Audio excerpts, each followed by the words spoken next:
अस्सलाम वालेकुम व्यूवर्स, कैसे हैं आप सब। वेलकम टू दिया ज़हरा नॉवेल्स चैनल। और कल एपिसोड अपलोड नहीं कर पाए हम, इसके लिए हम माजरत चाहते हैं क्योंकि हमारी तबीयत ख़राब थी। ठीक है, और राइटर ने हमें एपिसोड दी थी।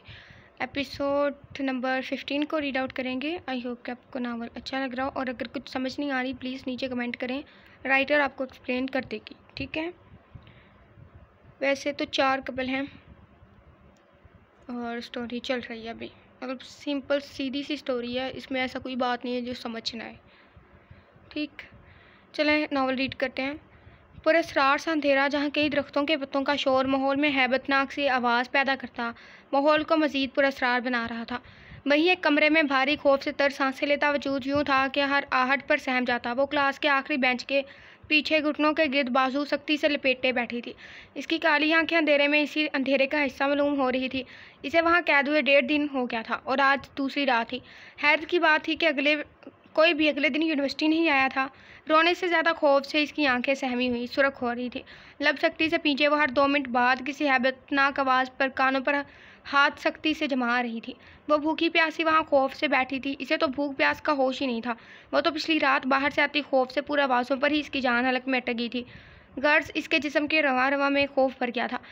प्यास की शिद्दत से इसका सर बार बार घूम रहा था। वो बार बार खुश्क पड़ते लबों पर ज़बान फेर रही थी। बाहर से आती गिदरों की आवाज़, तेज़ डरावनी आवाज़ पर यमन वहीद ने एक बार फिर कानों पर सख्ती से हाथ जमाए। एक सिसकी सी इसके लबों से आज़ाद हुई थी। इसकी टांगें बुरी तरह कांप रही थी। इसे अफसोस हुआ कि इसने शख्स पर हाथ उठाया था। शदीद अफसोस।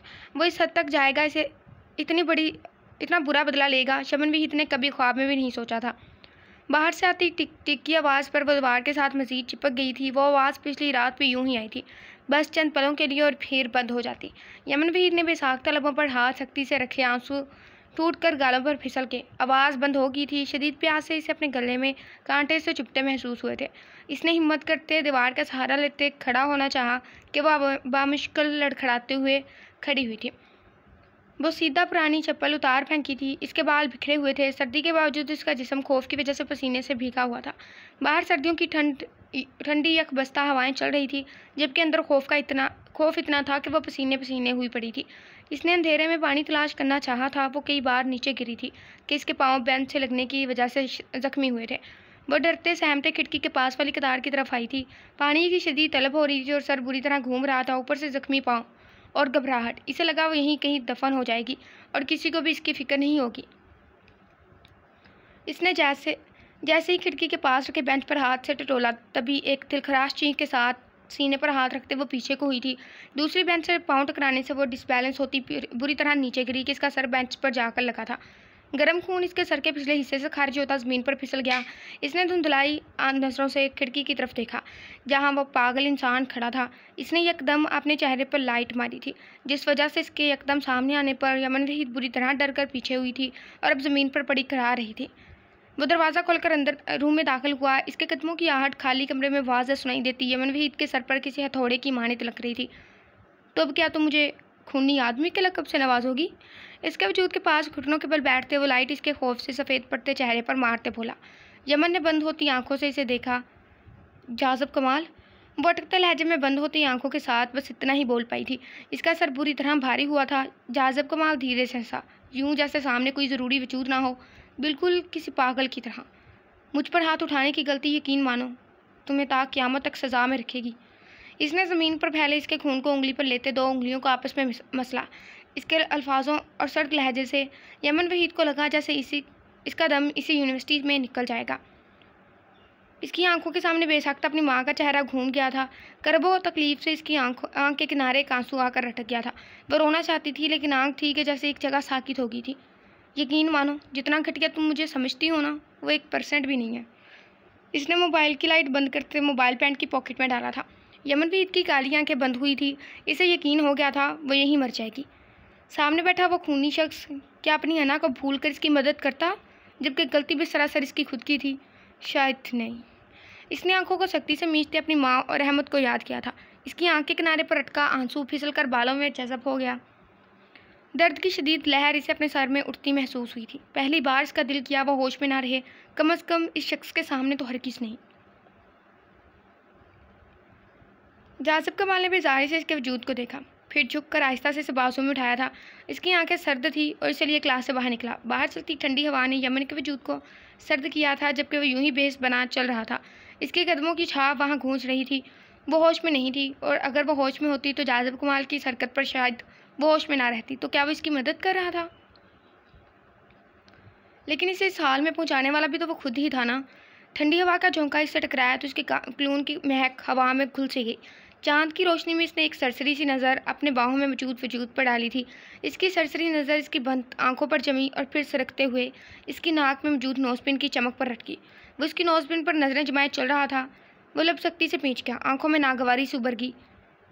तुमने मुझे इंटरटेन किया है, इसका एहसान तो उतारना बनता है ना।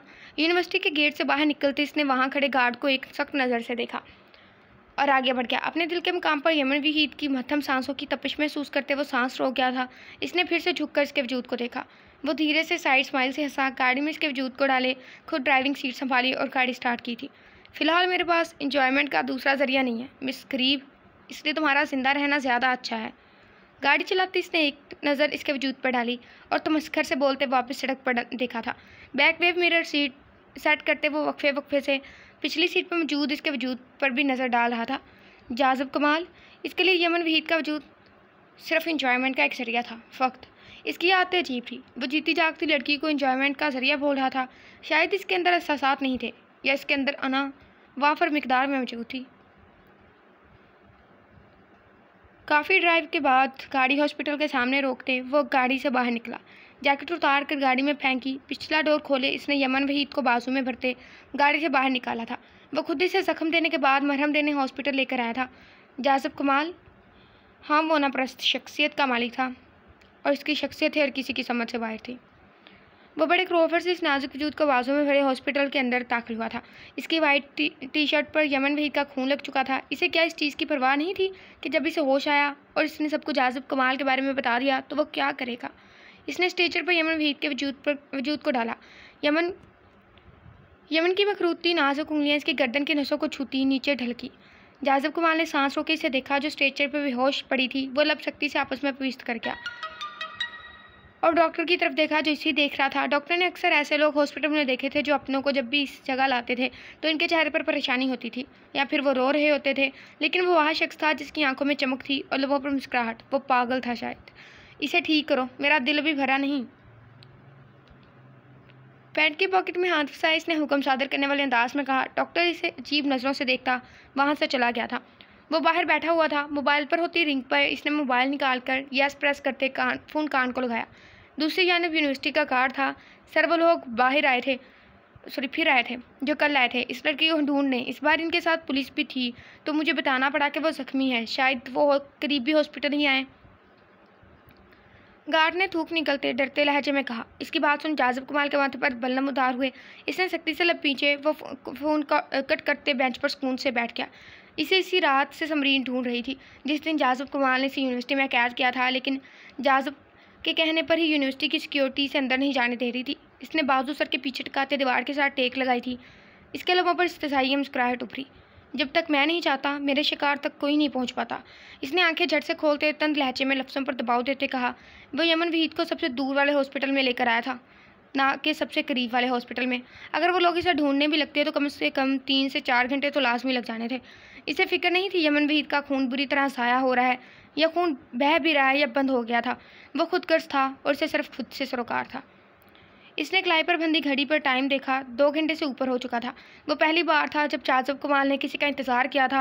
वो इस आलम में पहली लड़की थी जो जाज़िब कमाल को इंतज़ार करवा रही थी। जब डॉक्टर रूम से बाहर आया तो तब भी वो वहीं बैठा रहा। डॉक्टर जिद छोता खुद इसके सामने आया था। इसने बड़े एहसान करने वाले अंदाज में नज़र उठाकर डॉक्टर को देखा। चोट ज़्यादा गहरी नहीं थी, शायद डर और खौफ की वजह से बेहोश हो गई थी। अलबत्ता रेस्ट की ज़रूरत है इन्हें, और ध्यान दे कि दोबारा वो ऐसी सिचुएशन में ना जाएं। डॉक्टर संजीदगी से बोला तो इसने हल्का सा सर इस बात में हिलाया जिस पर डॉक्टर ने दांत पीसे थे। कुछ मिनटों में होश आ जाएगा इसे, डॉक्टर कहता वहाँ से चला गया। वो कंधे झुकाता उठा और नॉर्मल रूम की तरफ बढ़ा जहाँ इसे अभी शिफ्ट किया गया था। इसके भारी कदमों की छाप कमरे के नज़दीक से सुनती अंदर लेटी यमन वहीद जो अभी सही तरह से होश में भी नहीं आई थी, खौफ से फिर से नढाल हो गई थी। वो रूम का दरवाज़ा खोल अंदर दाखिल हुआ जहाँ वह जर्द चेहरा लिए लेटी हुई थी। जाज़िब कमाल की पहली नज़र इसकी नाक में पहनी नोजपिन पर पड़ी जो अभी भी चमक रही थी। मैंने तुम्हें बहुत मिस किया। वह कदम कदम उठाता इसके बेड के करीब जाते, चमकती आंखों और पुरस्कार से लहजे में बेड पर लेटे इसके वजूद के दोनों तरफ दाएं बाएं हाथ रखते बोला। इसकी आवाज़ पर यमन वहीद के चेहरे पर साया सा लहरा था। वह दिलचस्पी से हंसा। तुम्हारे हसीन चेहरे पर डर है, मतलब तुम्हारी समात मेरे लफ्ज़ों को सुन सकती है। अंदाज अजीब सा था। वो मज़ीद नीचे झुकाकर इसके कान के करीब सरगोशी के अंदाज में बोला। सर्दी में इसकी सांसों की तपिश से यमन वहीद को कान की लूट दहकती महसूस हुई। वह सख्ती से लब पींचते आंखें झट से खोल गई। इसकी काली आंखों ने इसका सर्द तासरात से सजा चेहरा देखा था, जो इससे 2 इंच के फासले पर चेहरा झुकाए हुए इसकी आंखों में देख रहा था। यमन वहीद ने देखा, वो इसके दाएं बाएं हाथ जमाए इस पर झुका हुआ था। चेहरा इसके चेहरे से 2 इंच के फासले पर था। गर्म सांस से चेहरे पर पड़ते वो नफरत से इसे देखने लगी थी। आंखें खोलती ऐसी रात में दीदारे दुश्मन यार कैसा लगा। वो दायां अबरू झुकाकर कर बोला। इस्तेसाइया मुस्कुराहट इसकी नाक में पहनी नोजपिन पर रटकी थी। इंतहाई घटिया तरीन रात, इसने नफरत से तने चेहरे समेत कहा था। अंदाज जला देने वाला था, लेकिन इसकी बात सुनते वो सर पीछे डलकाए कहका लगाकर हंसा। इसकी हंसी यमन वहीद को जहर लगी थी। वह सर में उठते दर्द को यकसर फरामोश कर गई थी। घटिया रात को घटिया बनाने वाला काम तो हम दोनों ने भी किया ही नहीं है। वह सर वापस इसके ऊपर झुकाते चमकती सर्द आंखों से इसे देखते बोला। चेहरा इसके चेहरे पर मजीद झुकाते 1 इंच का फासला कायम किया कि इसकी बात सुनते वो गर्दन मोड़ की। खुदगर्ज खूनी, दफ़ा हो जाए यहाँ से। वह गर्दन वापस सीधी करती इसकी आंखों में आंखें डाले हल्की आवाज़ में गुराई, जिस पर इसने पुरसोच अंदाज में इसको देखा। यह मुझे पसंद आया, खुदगर्ज खूनी। वो इस्तज़ाइया हंसा था। यमन का दिल किया इसका सर फाड़ दे और यहीं इसे मरने के लिए छोड़कर खुद यहाँ से भाग जाए। मेरे पाँव में गिर कर गिड़गड़ा कर माफ़ी मांग लो, शायद मुझे तुम पर तरस आ जाए। अब इतना भी खुदगर्ज नहीं हूँ मैं। इसकी चमकती नोजपिन पर शहादत की उंगली रखते हुए इसकी आंखों में देखता पुरहिद्दत लहजे में बोला कि यमन वहीद बस कई पल इसे देखेगी। जब इसकी गर्म उंगली अपने बालों में सिरकती महसूस की तो इसने नफरत से सर झटका। तुम खुदा नहीं हो जो तुम्हारे सामने झुक जाऊँ मैं, समझे तुम। वो जख्मी शेरनी बनी फंकारी थी। जाज़िब कमाल ने फूंह स्केड़ी। तोबा तोबा नाउज़ुबिल्लाह, कैसी अहमकाना बातें करती हो तुम, अल्लाह तुम्हें हिदायत दे। वो इसके ऊपर से उठते बाकायदा कानों को हाथ लगाते लब दबा कर बोला कि यमन वहीद इसे देखती रह गई। वो जिस अंदाज में बोल रहा था वो अंदाज मकनातीसी ताकत रखता था किसी भी वजूद को अपनी जानिब खींचने की। शट अप, हरगिज़ तुम्हारे पाँव में झुककर माफ़ी ना मांगूँ। अपने ख्वाबों से बाहर निकल आओ जाज़िब कमाल। वो तंजिया हंसी। वो चाहती थी वो चल जाए, जबकि इसकी बात पर इसकी रगे तनी ही तो गई थी, लेकिन वो फिर 2 बार नफ़ी में सर हिलाते वो एक कदम वापस से इसके दाएं बाएं बाजू रखते इसके चेहरे के करीब झुका कि यमन को अपना दिल बंद होता महसूस हुआ। इसकी आंखें फैल गई थी, दिल मानो हालत में आ गया हो। तो फिर क्या सीने से लगकर मांगने का इरादा है। वो मज़ीद इसके चेहरे पर झुक गया था कि अगर वो कुछ भी बोलती तो इसके लब मुकाबले के चेहरे पर या लबों पर मिस होते। बात करते वो गहरा मुस्कुराया था, आंखें चमक उठी थी। वो इस वक्त हद दर्जा पुरकशिश लगा था। यमन वहीद नज़रें चुरा के इसे घुटन महसूस हो रही थी इसकी इस कदर नज़दीकी से। इतनी वो बोलती बोलती रुकी जब वो मज़ीद इसके नज़दीक हुआ। वो लब बेसाख्ता भींच गई। इसकी मुस्कुराहट गहरी हुई थी। अगर एक लफ्ज़ भी तुम्हारे लबों से साथ हुआ तो तुम्हारे लब मेरे लबों से टकराते मेरे साथ ज़्यादती करते हुए इस रात को कैसा बना देंगे। वो वापस थोड़ा ऊपर उठते पुरसोच अंदाज में बोला। यमन वहीद बस आंखों से इसे घूर कर कत्ल कर देना चाहती थी। मुझ शरीफ की इज्जत पर बात आ जाएगी। रात के इस पहर मेरी इज्जत का क्या बनेगा। वो मसनूई सख्त लहजे में बोला। आंखें फैलाकर इससे सवाल किया। यमन का सांस तेज़ हुआ। इसका दिल किया इसका हंसता चेहरा नोच ले जो इसकी हालत से लुत्फ़अंदोज़ हो रहा था। और शरीफ की इज्जत जाएगी भी कैसे इतनी घटिया रात के ज़रिए। वो इसके चेहरे पर नज़रें जमाए सर्द लहजे में फंका रहा था। इसकी आंखें एकदम सपाट होती सुरख हो गई। यमन वहीद सांस ठोकी। वो यूं रात को घटिया कह रहा था जैसे रात को नहीं यमन वहीद को बोला जा रहा हो। इसके बेदाग गर्दन को देखते वो तंजिया हंसा था। आंखों में नफरत लिए यमन वहीद इसके अंदाज पर लर्ज कर रह गई थी। जब अचानक दरवाज़ा खुलने पर इसने बेसाख्ता गर्दन मोड़ी थी, जबकि जाज़िब कमाल अभी भी ठीठ बना इसके ऊपर झुका हुआ था। वो इस पर से हटते पीछे हुआ, पलट कर देखा, वहाँ पुलिस खड़ी थी। साथ एक लड़का और एक लड़की भी थी। समरीन को देखते ही यमन वहीद को कुछ हौसला मिला था। लड़के, तुम्हें अरेस्ट किया जाता है, तुमने इस लड़की को किडनैप करके रखा था। पुलिस ऑफिसर इसे देखते सख्त लहजे में बोला। साथ एक नज़र बेड पर लेटी यमन पर डाली। इसकी आंखों में शक की एक लकीर भी थी जो इन दोनों को इस हालत में देख कर पैदा हुई थी। इसी ने मेरी दोस्त को यूनिवर्सिटी में कैद किया था और इसी की वजह से वो यहाँ पहुँची है। समरीन यमन के करीब जाते गुस्से से जाज़िब कमाल को देखते बोली थी, जिसकी नज़र अब भी यमन वहीद की काली आंखों पर थी जो चमक रही थी। हथकड़ी लगाओ इसे, पुलिस ऑफिसर ने कांस्टेबल को देखते कहा, जो हथकड़ी लेते जाज़ब कमाल की तरफ बढ़ा, जिसने नज़र यमन वहीद की चमकती काली आंखों से हटाकर कांस्टेबल पर डाली। अगर इस हथकड़ी ने मेरे हाथों को छुआ भी तो तुम्हारे हाथ काट कर इस हथकड़ी में डालकर तुम्हारे पुलिस स्टेशन के दरवाजे में इस्तकबाल के तौर पर लटकाऊंगा। वो बज़ाहिर लापरवाही से बोला था, लेकिन इसकी आंखें सुर्ख हुई थी और लहजे में अंगारे भरे हुए थे। कांस्टेबल ने रुकते एक पल को लर्ज कर पुलिस ऑफिसर को देखा। इतनी अकड़ कौन हो तुम, कहीं के प्राइम मिनिस्टर हो? ऑफिसर ने दांत पीसते इसे देखा, जिस पर वो इस्तज़ाइया हंसा। फिर पलट कर यमन वहीद को देखा, जिसकी आंखों की चमक मात पड़ गई थी। वो तंसिया हंसा और आईब्रो उठाया। कौन हूँ मैं? और सुन, कौन हूँ मैं? बबलगम निकालते इसने रैपर खोलते इसे मुंह में डालते चबाते हुए पास खड़े बासल अहमद को देखते पूछा, जो इसे देखते संजीदगी से खड़ा था। पुलिस ऑफिसर ने चीप नज़रों से इसे देखा। वो वाकई पागल था, जो दूसरों से पूछ रहा था कि आखिर वो है कौन। कमाल। बासल अहमद एक पल को रुका। इसकी बात पर सब लोग इसकी तरफ मुतवज्जा हुए। ये कमाल ग्रुप ऑफ इंडस्ट्रीज़ के चेयरमैन जाज़ब कमाल है और मैं इनका पर्सनल लॉयर बासल अहमद। सर झुकाए बासल अहमद सपाट चेहरा लिए बोला था। बबलगम चबाते हुए तंजिया हंसा, जबकि पुलिस ऑफिसर ने एक नज़र इसे देखते एक कदम पीछे लिया। कमाल ग्रुप ऑफ इंडस्ट्रीज़ को हर कोई जानता था। इनसे उलझना मतलब जॉब से हाथ होना। सर, हमें गलत इन्फॉर्मेशन मिली थी, हम माज़रत ख्वाह हैं। पुलिस ऑफिसर कांस्टेबल को पीछे होने का इशारा करता बोला, जबकि यमन वहीद बस कलस कर रह गई थी। नहीं, मुझ जैसा ईमानदार खुदगर्ज खूनी कानून की पूरी इज्जत करता है। चलो, लेकर चलो मुझे। इसने बोलते हुए एक नज़र पलट कर यमन वहीद को देखते खुद को खुदगर्ज खूनी के लक़ब से पुकारते बाईं आंख दबाई। फिर पुलिस ऑफिसर को देखा, जो नासमझी से देख रहा था। मेरा वकील हैंडल कर लेगा सब, है ना वकील? बासल अहमद को सख्त सर्द नज़रों से देखते वो दांतों पर जमाए बोला, तो बासल अहमद ने इस बात में सर हिलाया। चलो आओ, दीदार थाना करने जाएं। वो ठंडिया पड़ता बोला और कमरे से बाहर निकल गया। बासल अहमद ने एक नज़र बेड पर बैठे यमन वहीद के वजूद को देखा। वह लब पीछे बाहर निकल गया था, जिसके चेहरे पर फतेहमंदी से मुस्कुराहट थी। काली आंखें चमक उठी थी, लेकिन वह इसके ईमानदार खुदगर्ज खूनी होने पर अटक जरूर गई थी। समरीन ने इसे अपने साथ लगाते खुद का सहारा दिया, जबकि वह खुद हैरान थी कि इसका भाई जाज़ब कमाल का वकील है। वह पागलों की तरह इसे हर तरफ ढूंढ रहा था। इसे अब अफसोस हुआ था कि आखिर क्यों उसने इस छोटी बच्ची को बाहर निकाला था। इसे अजहद गुस्सा आ रहा था हीर ज़ाविया पर कि अगर वो इस टाइम इसके सामने आती तो इससे यहीं ज़मीन में गाड़ देता। बारिश थम चुकी थी, लेकिन इसका वजूद पूरी तरह गीला था। शर्ट चिपक कर जिस्म के साथ लग चुकी थी। इसने सख्त गुस्से में बालों में हाथ चलाए। इसकी रगें बुरी तरह सुलग रही थी। चेहरा तना हुआ था। रात का 1 बज चुका था और वो गायब हो गई थी, और इसके पीछे ही तो निकला था। इसने सख्ती से चिढ़ते गाड़ी के टायर पर सख्ती से पाँव मारा, जो वो इसे आसपास ना ढूंढ पाने की वजह से वापस घर से लेकर आया था। और अब घर से दूर जगहों पर भी वो इसे ढूंढ चुका था, लेकिन वो नहीं मिली थी। छोटी बच्ची, बस इस बार मेरे कहर से बच जाना तुम। इसने सख्ती से मुठ्ठियाँ पीटी थी। अब तक तो सब घर भी आ चुके होंगे, और अगर किसी को पता चल गया वो इसकी वजह से घर से गायब है तो अच्छा होगा, सब लोगों को पता चल जाएगा। अवान खान से इस छोटी लड़की की शादी करवा कर बस हीर ज़ाविया की ज़िंदगी बर्बाद ही करेंगे। इसके दिमाग के किसी कोने में कमीनी सी सोच उभरी। वो तनफन करता गाड़ी में बैठा, जो होगा देखा जाएगा। वो क्यों उस छोटी लड़की के पीछे ख्वार हो? क्या इसने कहा था घर से भाग जाओ? इसे तभी तो चिढ़ थी, वो बचकाना हरकतें करती थी। वो सही कहता था इसे छोटी लड़की। वह घर के गेट के अंदर गाड़ी दाखिल करते, गाड़ी पोर्च में रोके, गहरा सांस भरते गाड़ी से उतरते घर में दाखिल हुआ।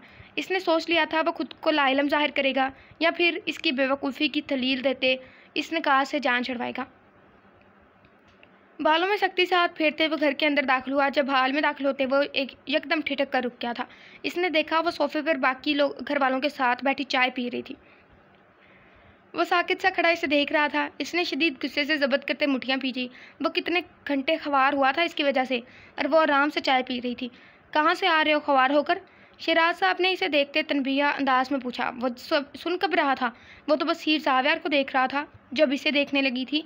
हीर ज़ाविया ने सड़ता पैर अवान खान को देखा। इसने तंजिया मुस्कुराहट से अवान खान को देखा।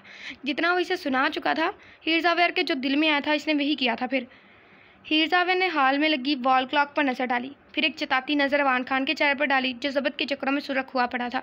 वो इतने घंटे से सड़कों पर ख्वार कर चुकी थी, जबकि घर से निकलते ही वो आंसू साफ करती एक साइड पर छुप गई थी, और फिर अवान खान के घर से दूर जाते वो खुद घर आ गई थी। अवान खान जब गाड़ी लेने आया था, इसने अपने कमरे की खिड़की से इसके सुर्ख होते चेहरे का नज़ारा किया था। वो उठी और चाय कप में डालती इसकी जाने बढ़ते बिल्कुल इसके सामने खड़ी होती, गर्दन उठाकर इसे देखा। वो वाकई छोटी बच्ची साबित हो रही थी।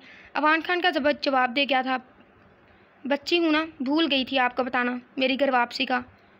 लबों पर ज़बान फेरते इसने चाय का गर्म कप इसकी जाने बढ़ाया, इंतहाई मासूमियत से। वो वाकई बच्चों वाली हरकत कर गई थी। वो ऐसी नहीं थी लेकिन अवान खान ने अपने सख्त लफ्ज़ों से हीर ज़ावेर को ऐसा बना दिया था। गीले हो गए हैं आप, चाय पी लें। इसने इसकी आंखों में झांका जहाँ अंगारे लूट रहे थे। हीर ज़ावेर का दिल एकदम कांप उठा, इसके हाथ लड़खड़ा गए। इसने कप हाथों से गिरा दिया। गर्म चाय अवान खान के हाथ पर पड़ती इसके जूतों पर पड़ने के साथ टांगों पर पड़ी थी। वो लब सख्ती से एक दूसरे में प्रविष्ट कर गया। कहना मुश्किल था कि हीर ज़ावेर ने खुद चाय गिराई या मुकाबल की वहशतज़दा नज़रों के खौफ से चाय गिरी थी, लेकिन हाँ, यह दूसरी बार था। और ऐसा साबित हुआ था कि हीर ज़ावेर की चाय को अवान खान से शदीद किस्म की दुश्मनी थी। वो इसे जला चुकी थी, लेकिन ये चाय की जलन सरा बराबर नहीं थी इस जलन इसा के सामने जो हीर ज़ावेर ने अपनी हरकत से इसे लगाई थी।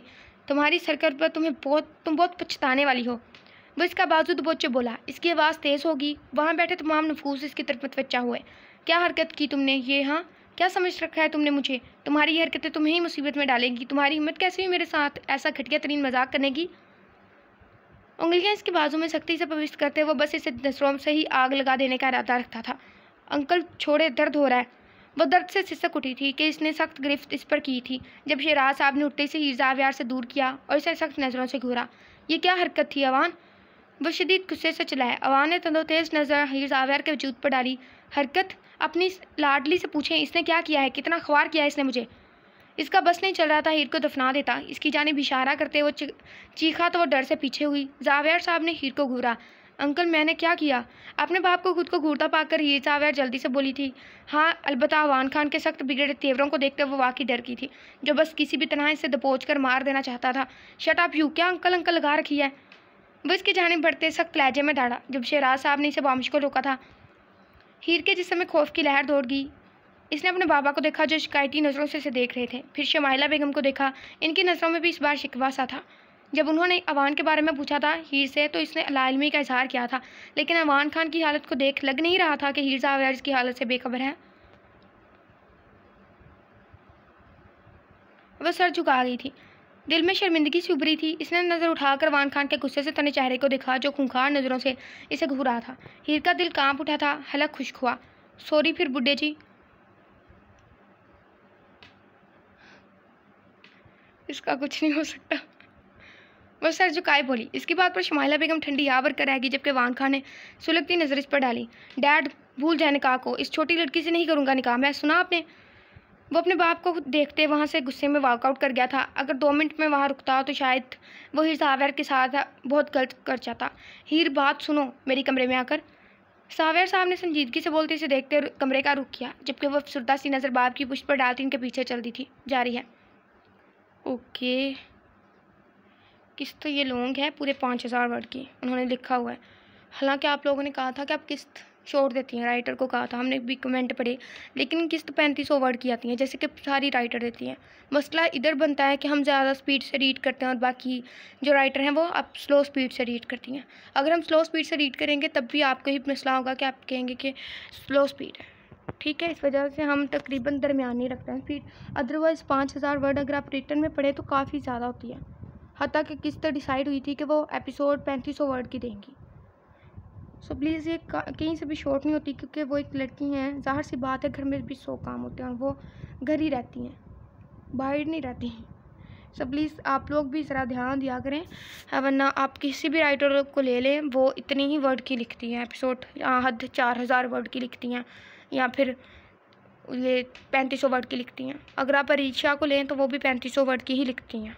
उन्होंने शुरू से डिसाइड किया था और रिया ज़ाहरा ने भी डिसाइड किया था कि वो 3500 वर्ड की देगी, लेकिन वो कभी कभी ऊपर दे देती हैं 4000 वर्ड तक, और ये भी 5000 वर्ड से ऊपर है, ठीक है। उसके साथ ही हम आपको बताएं कि आगे 2 सरप्राइज़ आने वाले हैं। आप लोग बताइएगा दोनों को पढ़ के कैसे हैं, ठीक है। अगली एपिसोड में मिलते हैं। जैसे कि हमने कल एपिसोड पोस्ट नहीं की थी, इस वजह से हम आज एक और करेंगे। अल्लाह हाफिज़, अपना बहुत सारा ख्याल रखिएगा, अच्छे लोगों से तबसरे भी दें, चलाकुस दिया नीचे उनका कैप्शन। अल्लाह हाफिज़। चैनल को प्लीज़ सब्सक्राइब करें और वीडियो को लाइक करें। अगर आपको एपिसोड लॉन्ग चाहिए या रोज़ चाहिए या तो प्लीज़ आप लोग तब से भी बिलोंग किया करें। नाइस, अमेजिंग, ये ऐसा कुछ नहीं होता, ये सब पहले ही कमेंट आए होते हैं, वही आप प्रेस करते हैं और वही पोस्ट कर देते हैं। जस्ट ये कोई कमेंट नहीं होते, आप लोग खुद लिख के किया करें, ठीक है। अल्लाह हाफिज़।